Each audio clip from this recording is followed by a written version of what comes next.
Саламатсыңарбы, урматтуу студенттер? Бүгүнкү биздин сабагыбызда өтүлүүчү тема бул жарык булактары, жарыктын таралышы, жарыктын чагылуу закону. Жарыкка болгон тиешелүү нерселерди бүгүнкү сабагыбызда карап чыгабыз. Сабагыбыздын максаты жарык булактары, алардын таралышы, чагылуусу жөнүндө жалпы маалымат алуу, көздөр менен сүрөттөрүн көрүп, жашоодо бар экенине ишенишип, жаңы маалыматтарды алуу менен аң сезимди өстүрүү, жашоодо алган билимди пайдаланууга, жөндөмдүү болууга тарбиялануу.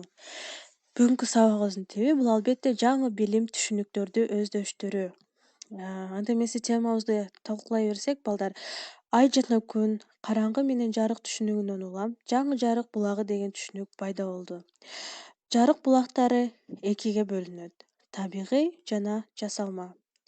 Андан тышкары дагы көптөгөн жарык чыгаруучу өсүмдүктөр, жаныбарлар бар. Эми алардын таралышы жөнүндө сөз кылайлы. Балдар, эсиңерде болсун. Жарык бир тектүү тунук чөйрөдө түз сызык боюнча таралат. Толук жана жарым көлөкөнүн пайда болушу күн жана ай тутулганда байкалат. Себеби балдар, күн менен жердин ортосунда ай туруп, алардын октору бир түз сызыкка туура келген учурда күн тутулат. Күн тутулган мезгилде айдын толук көлөкөсү жер бетине түшөт.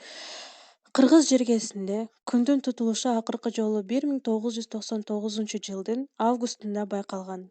Адам баласынын көзү жарыкты жарык булактарынан кабыл алат.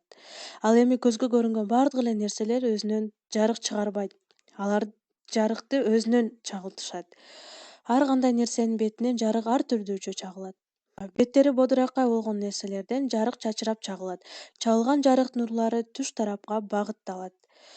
Эгер жарык тунук жылмакай бетке түшсө, чагылган нурлар бир жакты көздөй багытталат. Мындай чагылуулар күзгүлүү чагылуу деп аталат. Жарыктын чагылуусун үйрөнүү үчүн атайын курал колдонулат. Ал штативге орнотулган металл дискасынан турат.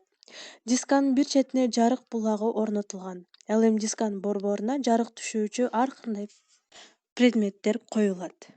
Жарык түшкөн чекитке тургузулган перпендикуляр, түшкөн жана чагылган нурлар дайыма бир тегиздикте жатышат. Бул жарыктын чагылуусунун биринчи законун берет. Түшүү бурчу менен чагылуу бурчу бири-бирине барабар. Бул жарыктын чагылуусунун экинчи закону. Эсиңерде болсун. Жарык жөнүндө биз жалпы маалыматтарды алдык. Эми сабагыбызды бышыктоо үчүн жарыктын чагылуусунун биринчи жана экинчи закондорун жакшылап карап койгула. Ушун менен сабагыбыз анда соңуна жетти. Эми үйгө тапшырманы жазып алгыла.